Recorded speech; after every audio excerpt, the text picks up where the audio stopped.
matsalar layin nasu gashi ba yara. Wajen ban kawo sigari na wuta. She what? Ka san abin ke da caji.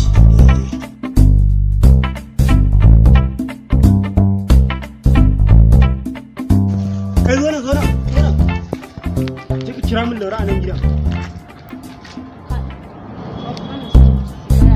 Kira wannan, je ka kira min ita. Ko ba har yayi sai ana yin sigari? Funke! Ya bari ayo ta. Funke! Waye shi? Ko ba har yayi kan yin ana yin sigari a nan layi. Ƙarya ne wallahi.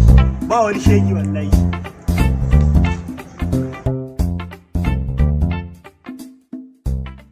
Ba ta mure wallahi. Wai mu za a hana yin sigari. Akwai wanda ya isa ya hana mu shan sigari. Kai baka san hana shan sigara layin nan bai. Ba na jin Hausa. Baka jin Hausa zuwa yi. Ni ba ko ne a nan layin ba san wani waye. Waye mara ko a kawai mun gagaru kuwa ƙarya ne wallahi ku biyun zan ji da ku ƙarya ne